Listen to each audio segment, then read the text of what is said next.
Welcome once again, viewers, and Happy New Year. Welcome to the program Hotline with Ann Dookie on ITV and iRadioTT.com. As the Silver Fox rests, we commemorate a man who was seen as a man for all seasons. To many, Mr. Basdeo Panday was a demigod, but to his political foes, he was very much disliked. But that never stopped the man from fighting a battle for equity, for transformation, and for a plural society. Basdeo Panday is a political leader that the entire Caribbean is mourning today. To share these memories, we welcome Mr. Vasant Bharath, former Vice Chairman of the United National Congress and former minister within the party. Mr. Bharath, welcome to the program Hotline, and thank you for joining us. It's my pleasure, Anne, and thank you for having me on. And good afternoon to your viewers, and both here in Trinidad and, of course, I'm sure, in many other parts of the world. Mr. Bharath, one of the main things Mr. Panday spoke about throughout his career was constitutional reform. Tell our viewers exactly what he was referring to when he spoke about constitutional reform. What did he expect?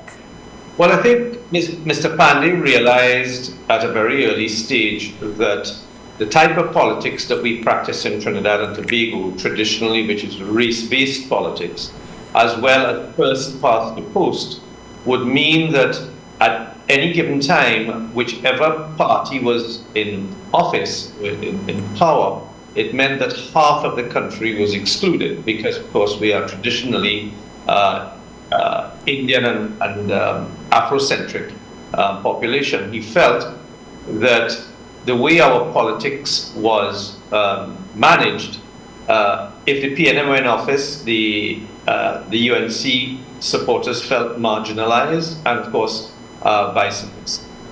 And if we were to have a country that was progressing at the speed that we should do based on our national resources, then unless united to start with as a population, and then we had constitutional reform that reflected the views of all of the people in the country.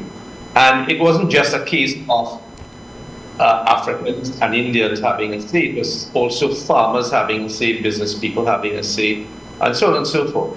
So it was really getting down to the nitty-gritty of ensuring that every citizen has a voice in the development of the country and in their own development. And I think if you look at what's happening today, you see that on both sides of the divide, both the UNC and PNM, the citizens of the country have very little opportunity to voice their concerns or to voice the issues that are confronting them as a population. And in most instances, the only time the citizenry have an opportunity is every 5 years when you cast your vote, you hold your nose and you vote out one and you vote the other one in, and so on and so forth. And it's been deliberately kept like that because, of course, it's in the interests of the politicians and the leaders in particular to maintain that status quo and not be accountable to the people. So I think, in a nutshell, what Mr. Panday means by constitutional reform is that the citizens of the country would be able to participate in a democratic way in the development of the country and not just have a say once every 5 years. And a good example of that is recall of MPs if they're not performing. Because as you know, whoever you put in Cuba North or Cuba South will win for the UNC, whoever you put in Lavantil or one of the PNM safe seat will win for the PNM. And then that person stays there for 5 years, regardless of how they've performed. And so, therefore, even if the people in those constituencies are unhappy with the level of service provided by the MP, they don't really have a say. And then, in fact, to rub salt in your wounds, the leader may put back the very same person in the same seat next election, and because it's either UNC or PNM, you end up voting for them again. So it is the citizens that suffer as a direct result of having a system that we inherited from the British that is completely out of date now. Naparima constituency is a prime example of that. You know, people, citizens, they always say if you put a crapo in Naparima, the UNC will win time and time again. And yes, and the condition of the roads there, I live in the Naparima constituency, it is poor, very, very poor. The Equal Opportunities Commission, it was born out of Panday's belief in social justice. Is that right? And equity for all? Sorry, Anne, I can't hear you properly. There's a loud echo. I am saying the Equal Opportunities Commission, Yes. if it was born out of Panday's belief in social justice and his belief in equity for all. Yeah, social justice, the elimination of discrimination, equity, equality, all of those things were hallmarks of his philosophy. But all of those fell under the umbrella of national unity, because if you had national unity, we would all be striving for the same opportunities. We would all we would all have the same opportunities available to all of us, regardless of class or religion or ethnicity. So yes, you're quite right. And he also introduced some other major pieces of legislation, the Freedom of Information Act, which allowed citizens to be able to get access to information which would previously have been hidden from the glare of the normal citizen. So yes, there was a lot that he did, that he put into action. These were not just words, but he actually put into action what his philosophies were with regard to creating an environment and creating a country where people could feel that they could genuinely participate in the democracy and in the development of the country. I'm not seeing too much being mentioned in the media about the ONR. I would like you to run through the history of Mr. Panday's political career from the ULF, from up to the days when he formed the United National Congress, which you were a part of. Or are you still a part of the UNC, Mr. Bharath? I think so. I don't know if I've been or did it throw out your name? I think those that are in charge would like nothing better for me than for me to exit. But that would be giving them the easy way out. I have absolutely no intentions of doing that. You see, I'm in politics for a particular reason, and Mr. Panday spent 5 years persuading me to leave a very cushy job in the United Kingdom and come back to Trinidad and Tobago to contribute to the development of the UNC and the politics of Trinidad and Tobago. So I entered politics with a different frame and at a different time in my life. I'm not a lifetime politician like a lot of these guys. I've had a life before politics, and I will clearly have a life after politics. So the time I spend in politics, I don't want it to be wasted. I want it to be spent productively and fruitfully improving the quality of lives of all of the people of Trinidad and Tobago. And I think that's very similar to Mr. Panday's journey, when, of course, as you know, he was on his way from the United Kingdom to India to pick up a scholarship, and was persuaded by someone then in the mid-60s to stay on and get involved with the politics of Trinidad and Tobago. And of course, that led to the formation of the Workers' and Farmers' Party, and then subsequently to the United Labour Front, and then of course subsequently to the UNC. So he's had a long and colourful career, but I think at the heart of it has always been him championing the lot of the poor, the downtrodden, those people who have had less opportunities in life. And I think it was highlighted, of course, in his union days, when he fought so vigorously for the rights of the sugar workers. And I've said elsewhere that, he was able to secure salary increases of over 1,000%. Yes.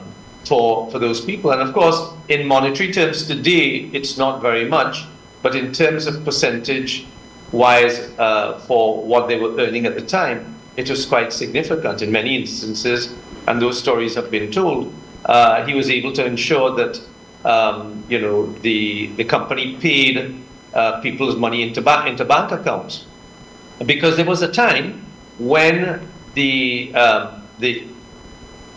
a lot of the workers, and the men in particular, the sugar workers in particular, were paid not in money but in rum, because it was felt by the British that if you could keep them subservient and if you could keep them in a state where they were completely dependent, then they would have no choice but to continue to work and work as hard as you wanted them to work. So he was able to fight to ensure that these people opened bank accounts so they could save. And those very same people were the people who could not afford to send their children to school, of course. My grandmother had 9 children, and all of them from the ages of 13 down to maybe 2 years old would go to the cane field with her because she couldn't afford to send them to school. And in those days, you had to make what's called a task.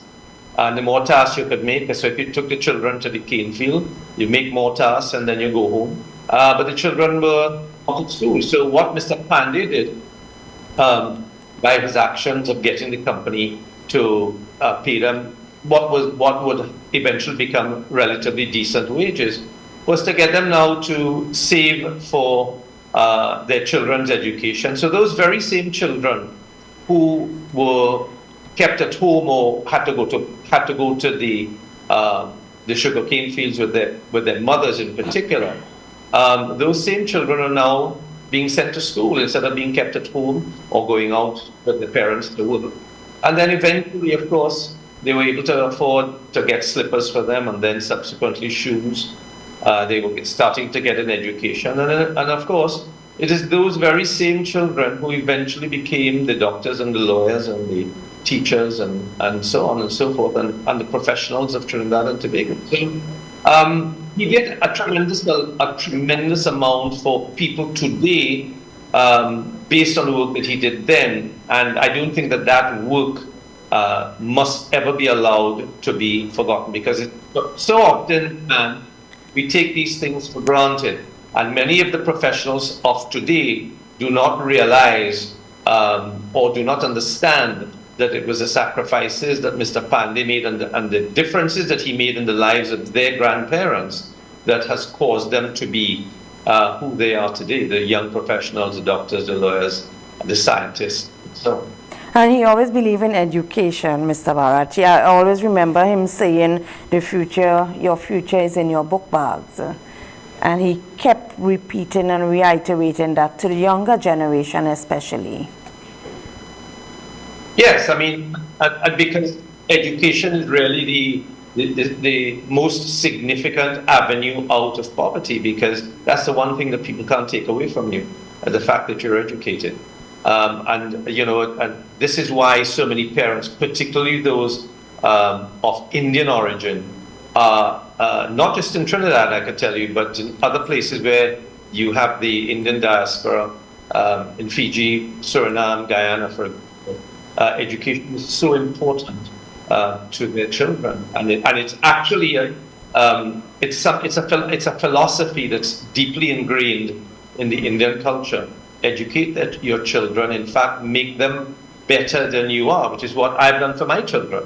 I'm hopeful that my children are elevated above me and they achieve more than I can achieve, because I've given them more opportunities that I may have had, and hopefully they will provide more opportunities for their children as they grow. So this is why it is so disconcerting and so funny at times when the leadership of the UNC said, well, he's a knife and fork Indian. Well, at the end of the day, most Indian parents, their aspirations are for their children to come out of the cane fields. I think the leadership of the party wants to put the children of today back into the cane fields and back into the drudgery of hard labor, because of course once you're elevated and you have a good education, you have an opinion, and that's not something that is favored within the current leadership of the party. Today, I see the same people who divided the party, which Mr. Panday was play a pivotal role in, that is the UNC Day, and today they are talking about him as though he is a demigod. They are lionizing the man today. Would you say that is a level of hypocrisy? Well, you see, unfortunately, that is how some people consider politics to be, that today is today, tomorrow is tomorrow, and people will forget. And the Trinidadians have a 7-day memory. There are members in the party today lighting diyas, having, classical chutney singing competitions or events from Panday, all sorts of different things they're doing now.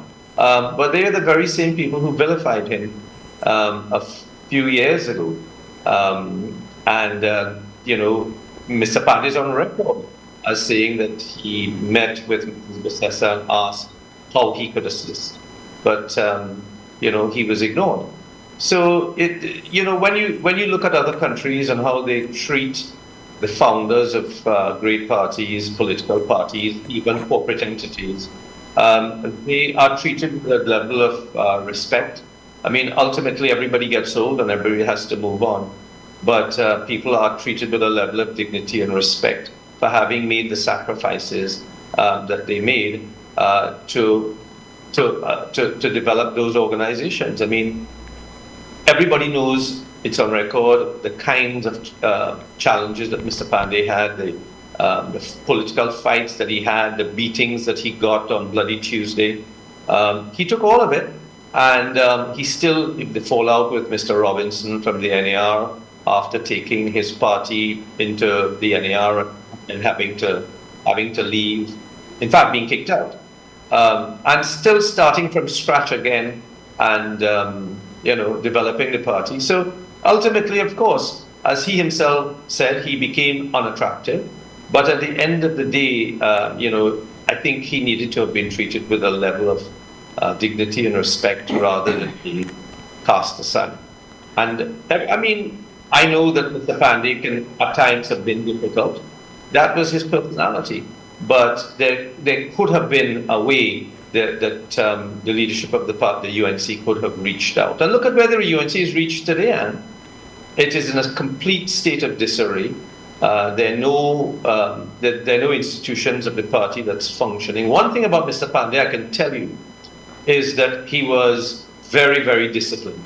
So even if he went out last night and he came home 3 o'clock in the morning, and even if he had a few beverages, yes, and he had a 6 o'clock or 7 o'clock appointment the next morning, you could bet your bottom dollar that he would be there. Yes. You could put money, you could bet your house on the fact that Mr. Panday would be there. You know one thing he always said?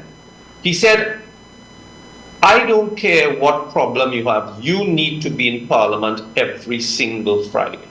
Yes. The only reason you ought not to be in Parliament is if you're dead. And even if you're dead, I want to see the death certificate.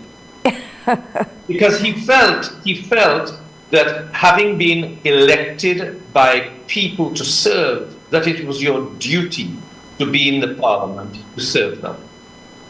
And, well, of course, we know what, if you scan the parliamentary chamber today on the opposition side, you will see who's present and who's not present, and you'll see who is mostly absent and hardly ever present. And, yes, and that's the one thing about Mr. Panday. He led from the front and he led by example. He never expected you to do anything that he himself was not prepared to do. And that's real leadership at the end of the day. That's the man. He was focused on discipline. Let's take a short commercial break, and when we come back, more discussion on Mr. Basdeo Panday and the legacy he left. We'll be right back.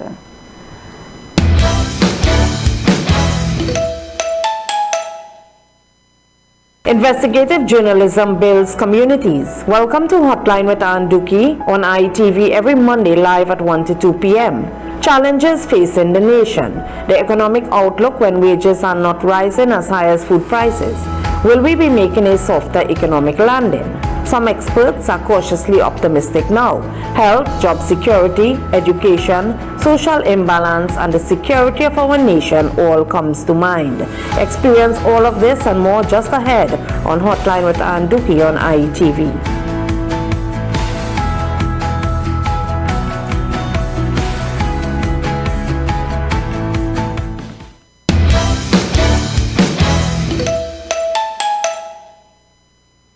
Welcome back, viewers, to Hotline with Ann Dookie on IETV. Mr. Bharath, welcome back. In 1986, when Mr. Panday, we know he played a pivotal role in the formation of the NAR, the National Alliance for Reconstruction, with former Prime Minister Arthur A.N.R. Robinson. Would you say it was a political earthquake when he split with the NAR? I'm sorry, would I say... It was a political earthquake when he split with the NAR. A political? Earthquake. Earthquake? Yes. Yeah, I think, well, let me put it from the perspective of the average citizen in Trinidad and Tobago. The NAR represented for the first time in Trinidad and Tobago almost, well, of course, the tagline was One Love, of course, we knew that. But it truly represented a coming together of all of the races in Trinidad and Tobago to kick out the PNM after 30 years of government. I think there was huge excitement, there was huge expectations of this coalition of giant politicians, quite frankly, coming together. But clearly, when and this is my issue with coalition politics. When you come together and you don't have a common ideology before you come together, and you don't have a common understanding of what all parties represent and how they see the country moving forward, then you're always going to have tensions within.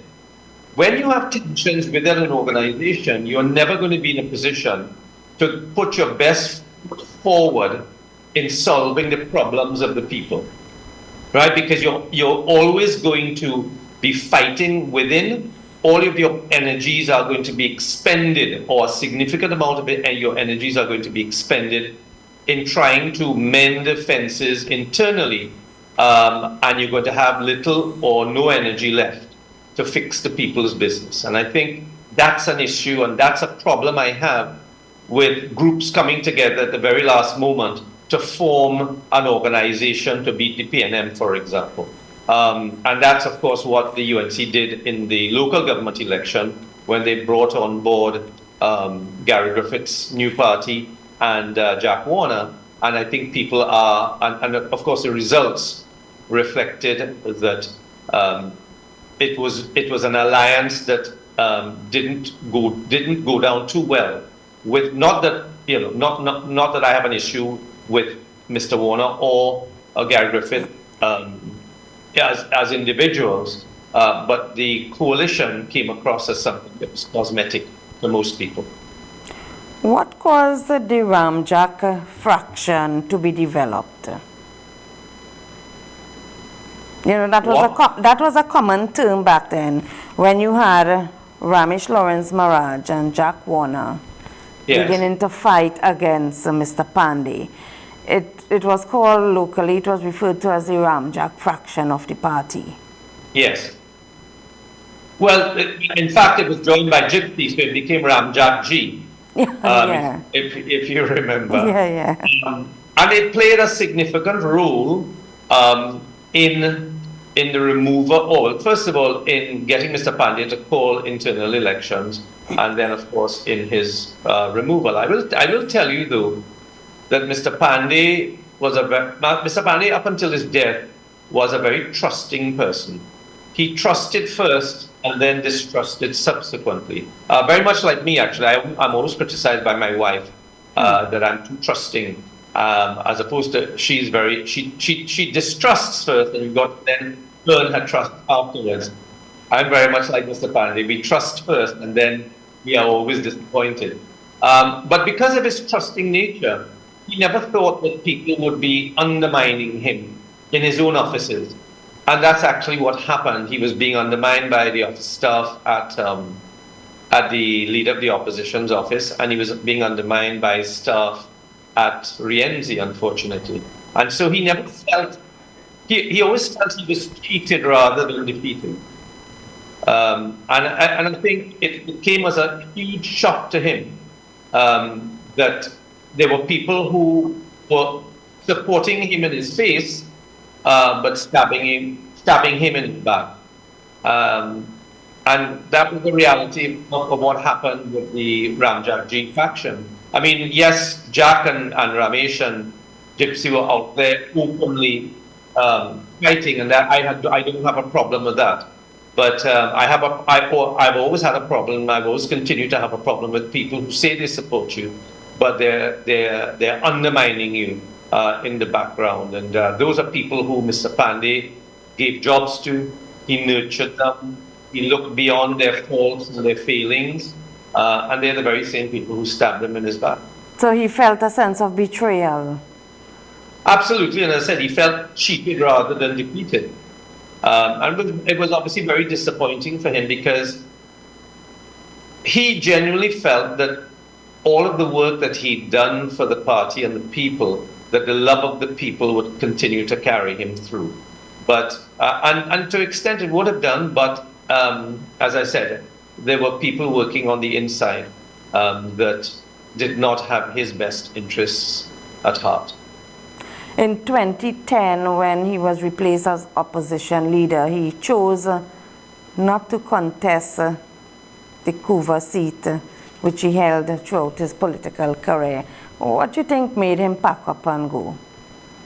What do I think? What made him pack up and go? He didn't contest the seat again. No, well, I think that Mr. Panday felt that there was no longer a place for him in the UNC. I think that was made very obvious to him by the leadership of the party. I think he also didn't want to put himself through the embarrassment of having to go to be screened. You know, I worked very hard in the St. Augustine constituency from 2007 to 2010. In fact, I had given up my job as Chief Executive Officer at Nutrimix Flour Mills, a very well-paid job which I didn't have to.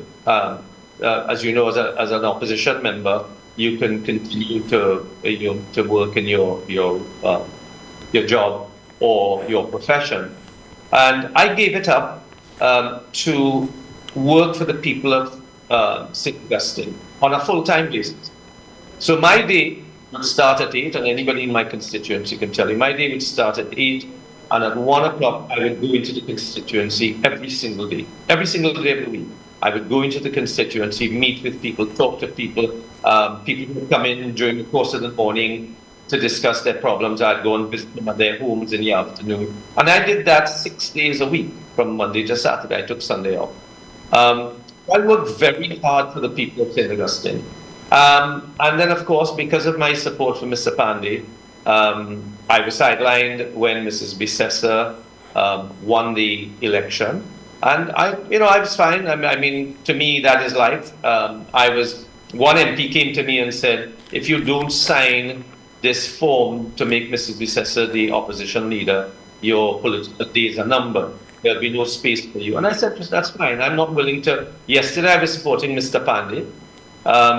I can't just jump tomorrow morning and go and sign up for Mrs. Bissessa.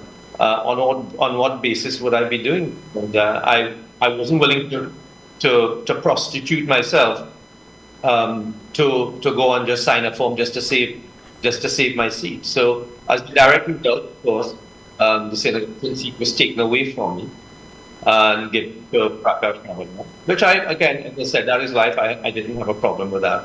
So I suspect, and although I did actually go for screening, I put myself through the screening process and I presented all of the work that I've done in St. Augustine. In fact, we had a monthly newsletter that would hold me in particular to account for the work that we were doing in St. Augustine, and we would put that out every month in the national community. That it was called the St. Augustine Constituency Newsletter. We'll have several of them in boxes But what it did was it gave impetus to people in the constituency to know that work was happening and that they could come to the office at any given time to get work done. But I put myself through the screening process. I wasn't sure whether or not I would be selected. I wasn't selected. And I was willing to move on and get involved, go back to my corporate career. So I guess Mr. Panday didn't want to put himself through the embarrassment of going to be screened.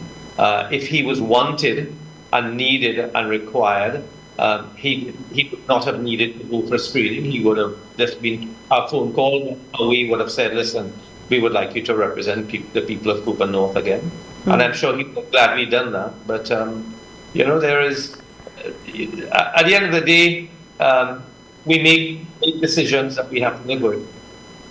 Mr. Bharath, tell us, our viewers, some of your most memorable encounters with Mr. Panday, both good and bad. Oh, wow. I'm sure there are many. I met Mr. Panday at a very different stage in my life to most other politicians. I met him at a time when I was working. I was a European general manager of Thomas Cook, right, which was a fairly large corporate job. And so he was coming to England at the time of this was in 2001, when we had the 1818 tie, and he was attempting to meet with members of the diaspora, not just in Trinidad, not just in the UK, but in the US and in other places. And that's how I got to know Mr. Panday very well. And I'll tell you something that I don't think I've told anybody before, but Mr. Panday and his wife, Uma, and my wife and I spent every single Holy Year's night and every single Christmas day for 9 years together, just the four of us, and the children, our children and their children. So we had the opportunity to meet at a different level where I was dependent on him for a political position, because I at that time had no intentions of getting involved politically. So we had very frank discussions as a direct result. I could basically tell him what I wanted. He could tell me what he wanted. And so we had a lot of very frank discussions. One of those, I'll tell you, is this. When we had the internal elections, 2000, and I think it was 5 or 6, there was a huge split in the party, as you know. Mr. Dukaran had his own state, which included Mr. Warner.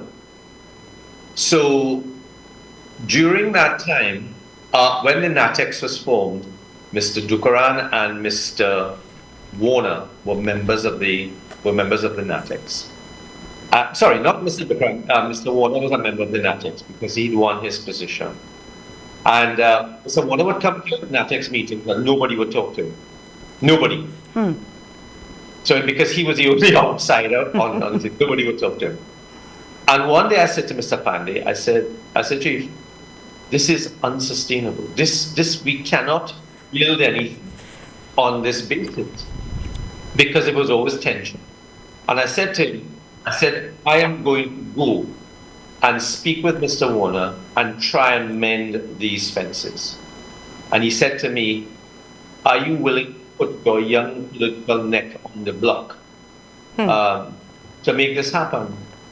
And he looked at me in a very sinister manner. In a very sinister manner. He said, are you willing to put your young political neck on the block to go meet with Mr. Warner to do this? And I said, yes, I am. And I did. And I went to see Mr. Warner, and Mr. Warner will attest to this. I went to meet Mr. Warner at the Center of Excellence. I was new to the politics, as I said, but I knew from my corporate background that unless you could get people to work together, regardless of whether they liked each other or not, unless you can get them to work together, particularly senior people, then the organization will always be usurping a lot of its energy, as I mentioned before, because of the tensions.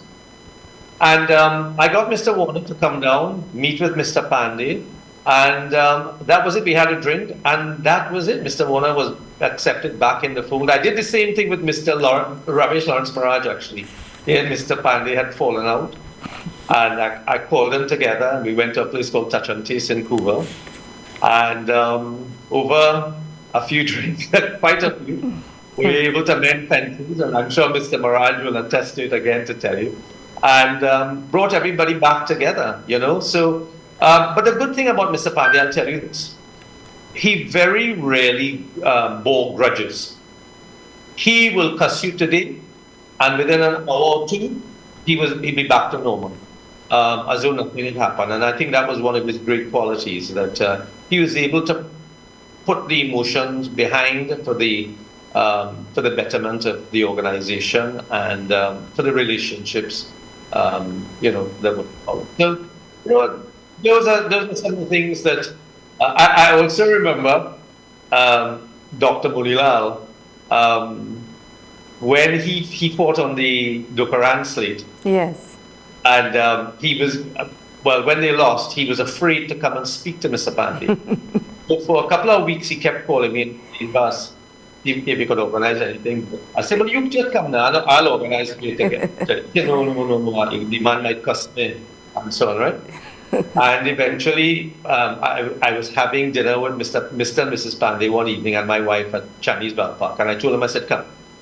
And he came and he waited outside, and then I called him in, and he said, you sure? And he came and he sat there, and for the entire night, he didn't look up. Because he was afraid if he fought Mr. Panday's eye, he would cuss him.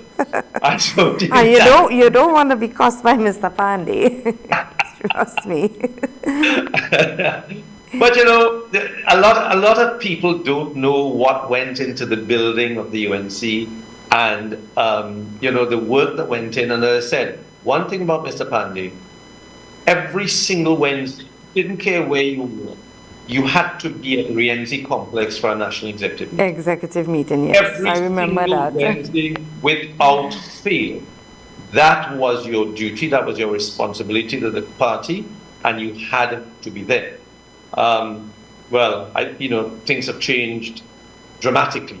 And in fact, I'll also tell you, I happened to meet Ramesh Lawrence Maharaj recently at a function in Monroe Road. There's a school in Monroe Road, I can't remember the name of the school, it's a Hindu school. And Dinesh Ramali had a Diwali function there, and I happened to be sitting opposite Ramesh. And he said to me, Vasant, you remember that before every parliamentary sitting, we had a strategy. We would sit down and work out what bill is being discussed today, how are we going to approach it, who is going to speak on what aspect of the bill, who is going to attack who on the other side. And we had a strategy, because the ultimate strategy was to get into government. And so it doesn't happen overnight. It happens by breaking them down little by little, week by week, month by month, but in a very strategic, disciplined manner. And Mr. Lawrence Maharaj is a very disciplined man. And that's the reason why, you know, there's no success comes on without discipline. And unfortunately, the crew we have now is severely indisciplined. And that is what made Mr. Panday, you know, the magnetic personality that he was. Let's take a short commercial break, Vasant, and when we come back, the last segment of our program, where we are discussing the legacy that Mr. Basdeo Panday has left. We'll be right back.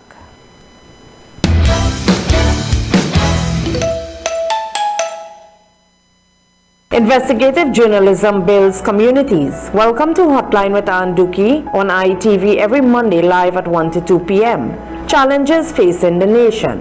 The economic outlook when wages are not rising as high as food prices. Will we be making a softer economic landing? Some experts are cautiously optimistic now. Health, job security, education, social imbalance, and the security of our nation all comes to mind. Experience all of this and more just ahead on Hotline with Ann Dookie on ITV.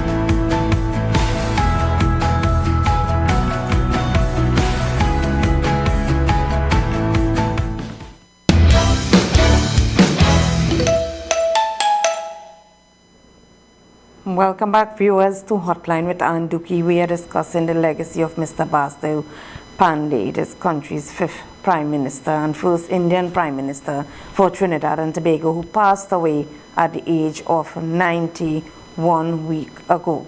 Mr. Bharath, welcome back. Panday was he was a Renaissance man, a man comfortable with change. Is that true? Would you say that as one of his personalities?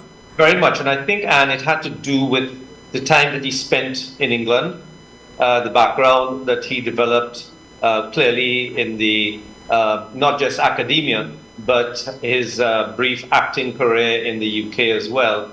It gave him a different perspective on life, having lived abroad and lived with people. Obviously, in the theatre, you have people who have very wide perspectives on life, and that gave him a grounding for when he came back to Trinidad to move away from the kind of politics that had been traditionally practiced, which was based on race, and really to fight for what eventually he termed constitutional reform, but essentially it was to ensure that every citizen of the country had a better quality of life than they have even now.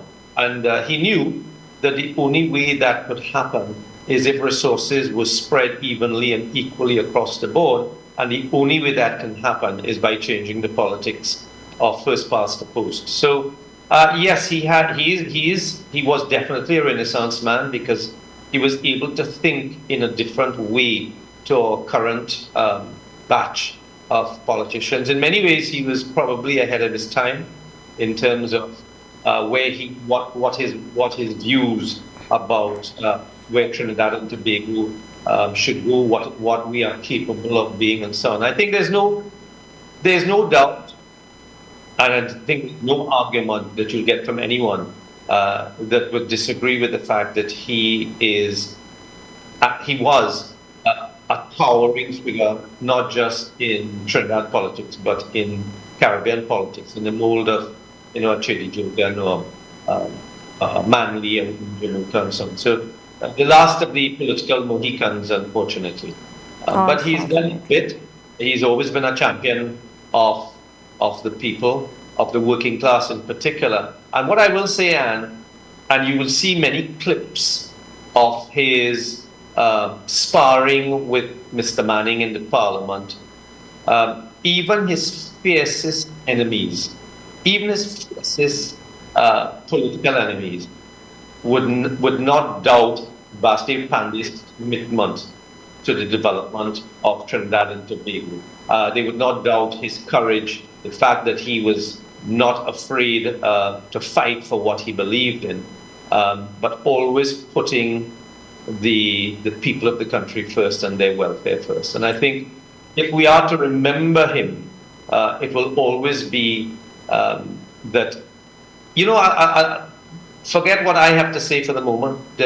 You may know of a name, George Lamming. He's a towering West Indian political novelist, and he said of Basdeo Panday that Basdeo Panday was this solitary voice in Trinidad and Tobago for uniting the races and for social cohesion, and that his departure from the political arena would be one of enormous proportions. So, and George Lamming, of course, is a Bajan, and he understood Mr. Panday's impact on the politics of Trinidad and Tobago and on improving the quality of lives of the citizens. And even today, Anne, up to today, well, of course, he's now passed, but anywhere Mr. Panday went, I believe he was the most photographed politician ever in Trinidad and Tobago across the races. You wouldn't just see Indian people looking to take a picture with Mr. Panday. You would see people of all races wanting to take a picture with him. And he always said, he said it privately, and I believe he may have said it publicly, he never saw himself as an Indian Prime Minister. He always said he was the Prime Minister of Trinidad and Tobago. And the only Indian Prime Minister is the Prime Minister who is the Prime Minister of India. Yes. You know, that gives you a measure of the man, because we like to say, you know, he's the first Indian Prime Minister. He always said privately that, and publicly, I believe, that he was not an Indian Prime Minister. He was the Prime Minister in that interview. Well, you know, Mr. Bharath, his wit made him the magnetic personality that he is. And even in that, we are seeing all races reaching out to pay their respects to Mr. Panday. I noted that in the public viewing of the body that they had all races, or even on social media, they have expressed their grief over the passing of Mr. Panday. What would you say was his greatest triumph throughout his political career versus his greatest tragedy? I think his greatest triumph was the fact that, well, first of all, I think his greatest triumph is that whatever he has achieved in his life, he has had he's had an adoring population. So like him or hate him for what he stood for, what he said, people still loved him. They always wanted to be in his company. They always wanted to hear what he had to say. But I think the greatest triumph in his life was that his work that will go towards unification of the races. And this is why I say, I put out a video recently saying that the Basdeo Panday, that the Piarco International Airport, despite its controversies, should be renamed the Basdeo Panday International Airport. And there's a reason I say that. The work and sacrifices that Basdeo Panday placed in his life must never be forgotten. And it will be a fitting tribute and remembrance of him and the work that he's done to name that airport after him. So every time somebody leaves and every time somebody comes back, whether it is a foreigner arriving or whether it is a local leaving and coming back, or whether it is there for children of the future to see and think, well, ask their parents, who is Basdeo Panday?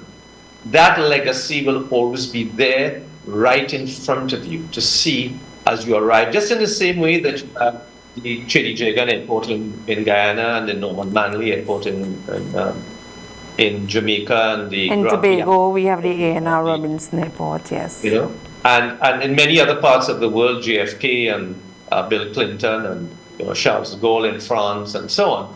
I think that would be a fitting tribute for Mr. Panday. I think he talked a lot about struggle. It was a favorite word of his. He felt that nothing comes unless there is struggle. I term it a different word. I term it hard work and determination, but he used the word struggle a lot. And that is what I think endeared him to so many people. And that is the reason why, because particularly the work that he did with sugar workers, that is why his picture still sits in the puja rooms of many families across the country. And there's that absolute love for the man that many people can't help but feel, more so I think than any leader that Trinidad and Tobago has ever had. Saying that, Vasant, I just want to mention this. You say his picture lie in the puja room of many Hindus. I remember as a child when my grandmother would get her pension check, she would hold it up in the air like this and say, "Praise God for Basdeo Panday." And I was confused. I was just a child. I wondered, if Basdeo Panday was a god. But today I understand why, which is why and how they were able to get an income and how we fought for the poor and the downtrodden. So it was no surprise that they held him as a demigod. Yeah, absolutely. And quite rightly so, because remember that these people felt that they had no way out. They felt that they had no future. They felt that their children would have no future. So to be elevated to the point where they could afford to build a concrete structure or to buy a fridge, or to send their children to school, this was something that they could never have even conceived at one point in time. So for this man to be able to provide them with access to all of these things, surely he was a god to them. Of course. His greatest tragedy, I ask you, would you say it was the betrayal by members of his party? I think his life's work culminated in the formation of the UNC. And he felt very betrayed at the end. I think he felt very hurt that the very people that he trusted and the very people he felt that was very close to him and the very people for whom he did so much would betray him in the manner that they did. I will tell you this, that right up until several weeks before the internal elections of 2010, the very same people who eventually succeeded in taking the party away from him were pledging their full support. And so he had no reason to believe that they would have betrayed him in the manner in which they did. As I said, he was very trusting. And unfortunately, that trusting the way most people, that trusting outcome is something that people over the years have taken advantage of. So I think that is his, and I think that he felt, as I said before, he felt cheated rather than defeated, because he felt, he called me on the morning after the elections, and he was down at Rienzi. And he had discovered that there were thousands of membership cards that had not been given out to legitimate members. I'm not talking about membership applications, I'm talking about membership cards that had just not been given out. Because I guess it was felt that if they had been given out, they would come by and vote, they would have voted for him. But these are things that obviously would have hurt him tremendously. He didn't often talk about it after it had happened, but I know that he could not have been happy about it, and I think also the fact that he was not afforded the opportunity to play any further role in the development of the party. I think that must have hurt him quite a lot as well. Yes, that was a tragedy. I noticed outside of the Red House when his body lay there, many protesters were with placards saying there is none other than Basdeo Panday. Do you think that if his daughter Michaela takes up the mantle where her father left off, would it have a positive impact on her leadership? Well, Michaela is relatively young in the game. She clearly is very articulate. She's well educated. She's well poised, and the manner, let's be honest, the manner in which she handled coming out of the viewing and greeting everybody, I think went down very, very well. She equipped herself very well. I think she should be given a lot of praise for the manner in which she conducted herself, and over the last few days, where she's had to take responsibility for everything with regard to dealing with the government and the funeral arrangements and so on. So she must be given kudos for all of those things. So, but I do believe what Mr. Panday's passing has done. It is put in stark contrast his leadership style vis-a-vis the current leadership style. It has put into sharp context and contrast what Mr. Panday achieved over his lifetime by comparison to what the current leadership has achieved. And what currently exists doesn't look too good by comparison to Mr. Panday's record. So clearly there is a significant opening for Michaela to get involved. I know she's interested in the politics, as we all know, because She has her own party, and so whether the UNC will attempt to embrace her or whether they will attempt to shun her, only time will Time tell. will tell.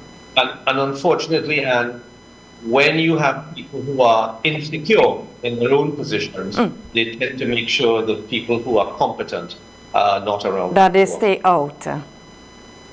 Yes.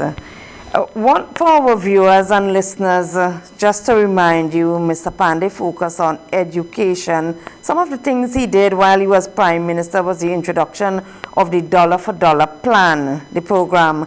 He abolished the common entrance, making it sure that every child found a space in secondary school, and that was commemorable of him, so that he believed that education was the way out of poverty. And Mr. Bharath, would you say that today, if he had a more active role in the government or in the opposition, perhaps there would be less youths involved in crime?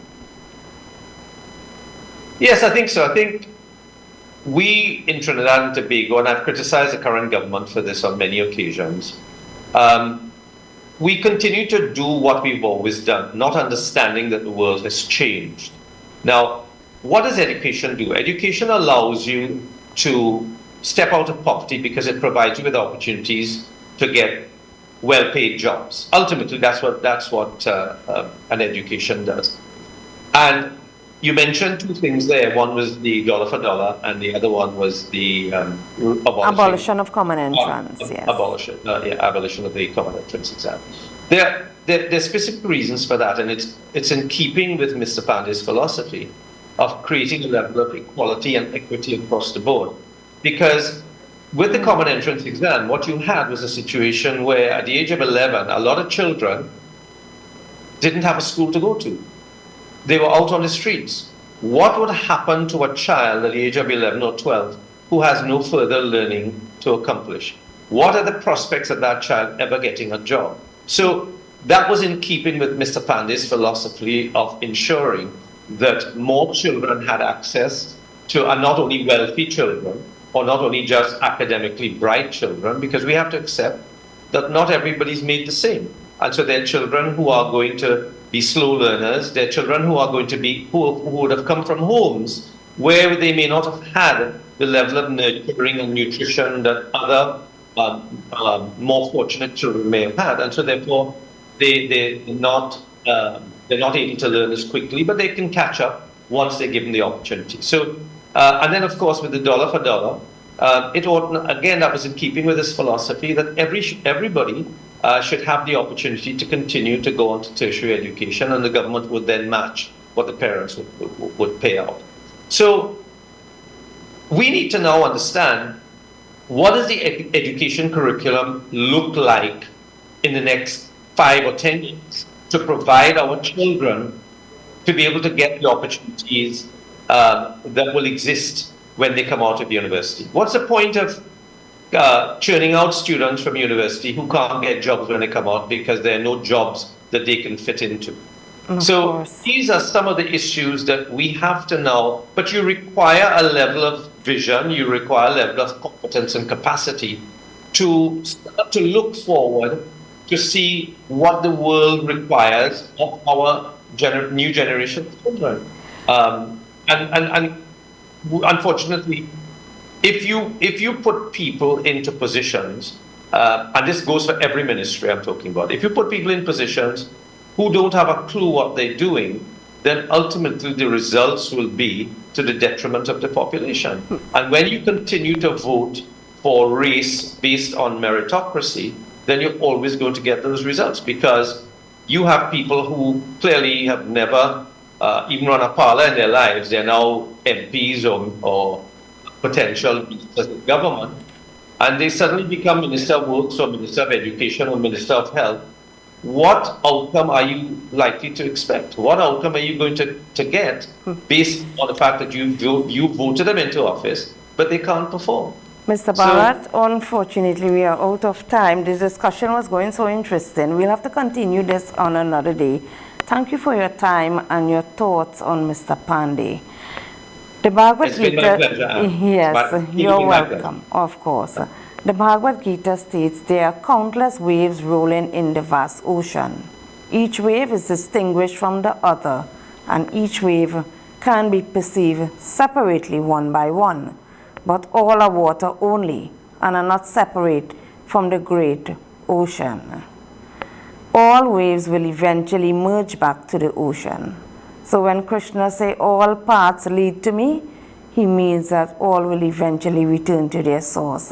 Mr. Basdeo Panday is on that path. Rest in peace, sir. Have a good evening.